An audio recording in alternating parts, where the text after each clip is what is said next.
All right, let's talk a little bit about what the United Nations does around the world, specifically in terms of its peacekeeping operations. So first of all, it's important to note that the peacekeeping operations we've become so familiar with were not something that was originally envisioned in the UN Charter. If you go back to those original documents, it doesn't speak to the ability to form this, sort of multinational military organization that would be tasked with peacekeeping efforts.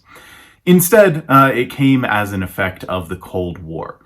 So, seeing that there were these issues, specifically with members of the P5, that were in conflict with one another. The United States and Russia, as you might imagine, during the Cold War didn't really agree on much.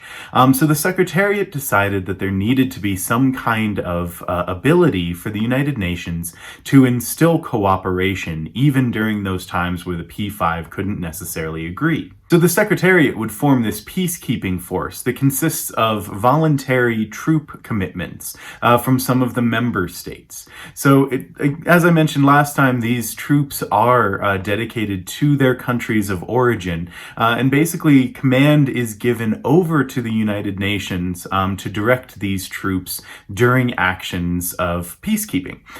It's kind of an interesting idea because we typically don't think of the military as a truly peacekeeping force. So to commit these kinds of troops to that goal is really something that came out of this United Nations idea.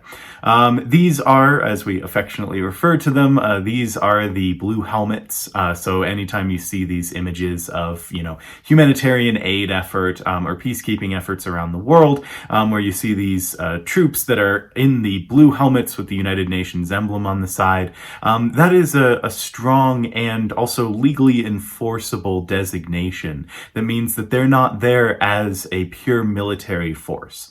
They are not there to exert force to invade or any of these other things that we may maybe traditionally associate with military force being used in another country. As you can imagine, think of troops going into a place like Darfur, and you have troops from the United States. In a colonial viewpoint, that would have been considered an invasion force. However, we use these blue helmets to really designate the significance of this force and what the impact of it is meant to be. There are laws, international laws and norms specifically under the UN Charter, that you are not allowed to fire on these troops. They're not acting in that military capacity. They're truly there as a peacekeeping force. So that's not to say that there isn't a significant presence of this force around the world. Since 1948, we've had more than 60 different missions that peacekeeping forces have been sent on. And currently, there are roughly 90,000 members of this peacekeeping force in the field. So looking at this historically, there are probably two main periods I want to talk about as far as what this peacekeeping force does. The first is the traditional peacekeeping idea.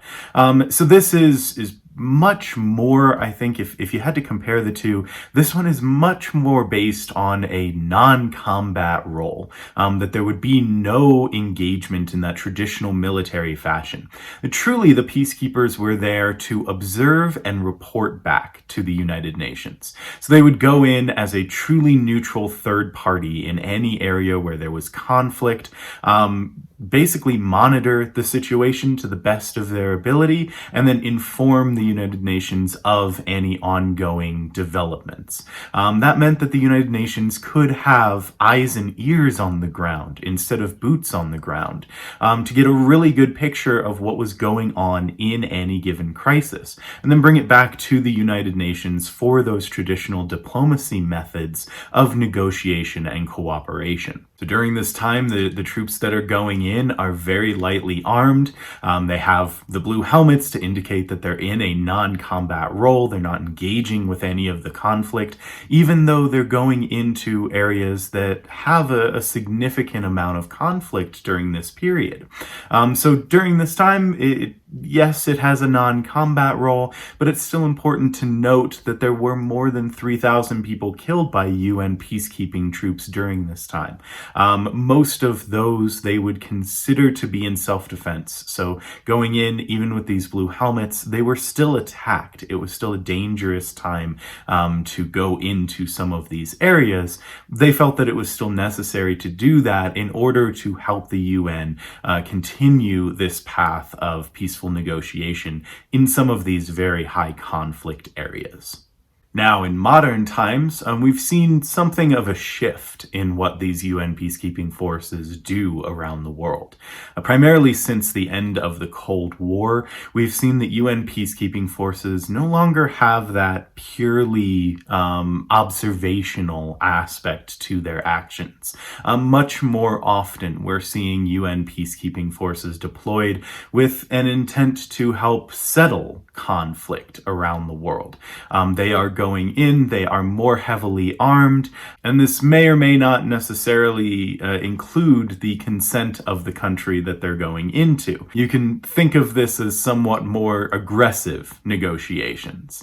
And so it's really important to look at the goals that we're seeing from these UN peacekeeping forces as shifting from just observation to much more of an interventionist type of approach.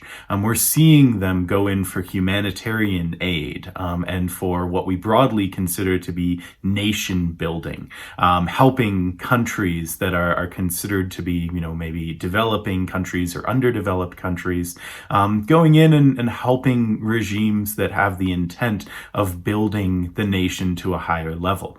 This is, done with member nations of the United Nations, obviously, but that is helping maybe to increase the equality that we see among those nations when it comes to the UN General Assembly. So this can often now include a lot more than just observation.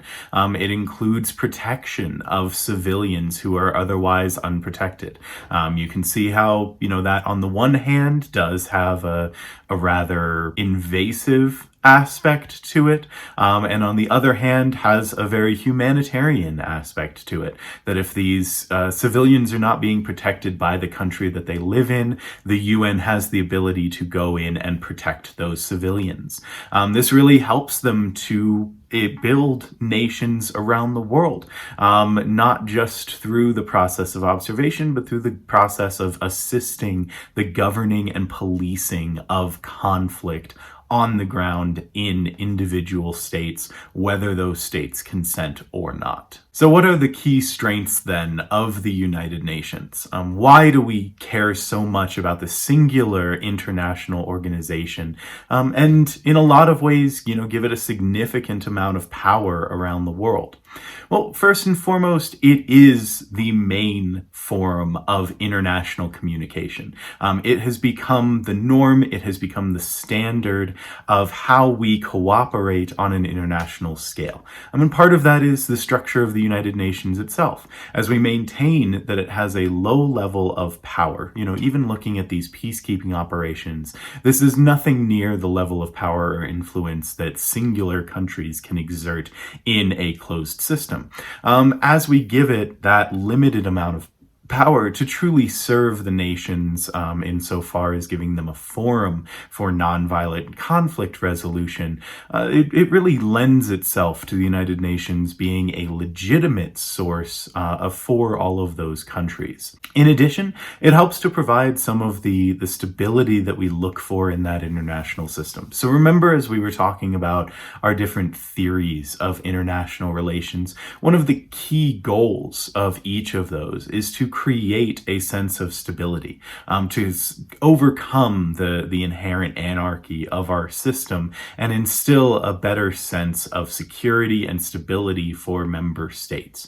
That's why we always, talk about these ideas of the social contract and why that's so important, even in the field of international relations. Additionally, as I mentioned with some of the peacekeeping, it helps to provide a basis for underdeveloped and developing countries to grow, to be assisted in a way that is not purely involuntary, that they can be assisted by some of the considered more successful countries of the world in their development efforts. It really helps to make sure that all of the humanitarian efforts that are happening around the world are happening in the same way. And hopefully in most situations, even though it's not always the case, hopefully in most situations, this means that they are providing a consistent basis of humanitarian intervention in different countries. It also has a unique position of being the only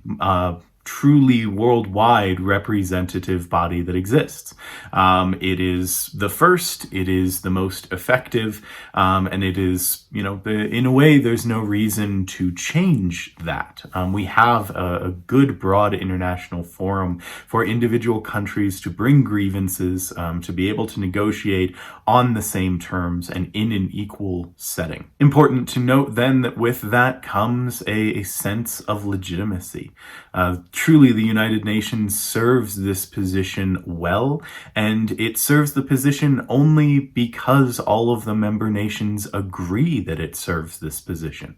If it were to lose legitimacy, if it were to lose the support of those member nations, all of these other things would fall to the wayside. The peacekeeping efforts rely on the fact that member nations believe that these troops will truly be peacekeeping troops. Why would they give over troops to something like the United Nations if there wasn't this belief that they had that core intent? So there is a legitimacy to that, and there is a moral obligation there that somehow this international organization, this multinational organization, by not having stronger governmental control, is truly at the behest of each of its member nations. And finally, it is truly the only legal use of international force via the UNSC. So it is the only organization in the world that is legally and legitimately allowed to use force in another nation without it being considered an act of war. And that's really significant to the power of the United Nations. Now, I would be remiss if I didn't then also mention some of the primary concerns with the United Nations. First and foremost, is what kind of power does it truly have? Even with these peacekeeping forces, the peacekeeping forces are not given over by full consent of every nation in the General Assembly. Instead, it requires the P5. It requires the Security Council, yes, but the members of the P5 truly have the most control over where, how, and what they do when they get there. The peacekeeping forces are when they are sent out. So that kind of control, that kind of limiting and limited power in the United Nations draws into question how effective it can truly be as an international intermediary force. There's also an aspect of who exactly this peace and security applies to. We have in the General Assembly this ideal that every country is equal. But as you can imagine, when the United States brings an issue, or Great Britain, or Russia, or any of the great powers that we discussed in our constructivist conversation, when one of those countries brings something to the attention of the United Nations, it gets a lot more attention than if a country like Morocco decided to bring a issue to the United Nations. So it's an interesting balance, attempting to keep this kind of true equality while also recognizing that there are nations that, financially contribute more to the United Nations than others, different questions like that. There is a question of whether the United Nations has too much reliance on its member nations. It is entirely dependent on its member nations, which in some ways helps to give it the legitimacy it has, but also helps to undermine some of the security that the United Nations itself expresses. It is very often overburdened and very often underfunded.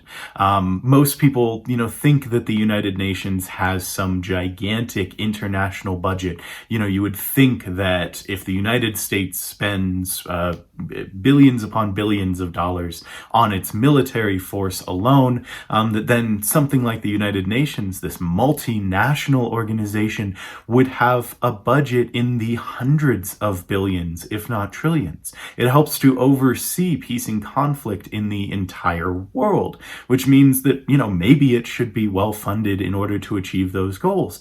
And it's truly not. Its budget is just under $20 billion a year, which for a good point of comparison is not that much more than the city of New York that it resides in. So truly, we're not looking at an organization here that has the ability or the financial capacity to become a world government. It isn't. It is far too underfunded and oftentimes tasked with far too much, as it has this peacekeeping and negotiation mandate to instill for the entire world. And finally, the question that very often comes along with any sort of democratic body, which is it too bureaucratic? Is it too inefficient? Anytime, we see something, a major crisis happen, something, like a genocide or like a pandemic, the United Nations isn't the first to respond. It's a deliberative body. It's a legislative body at its core. Despite the ability of the Secretariat or even the Security Council to come together to deliberate, it is not a body that's prepared for fast action. And as is discussed in any country that experiences these kinds of things, that's the intent. Legislative bodies are not meant to be able to act quickly. So the inability for the United Nations to do that raises a question of how effective it can truly be in responding to these kind of international crises. So that's a quick look at some of the things that the United Nations can do and some of the major benefits and major concerns of the United Nations. Hopefully that helps clear some of these things up, and I'll see you again next time. Thanks.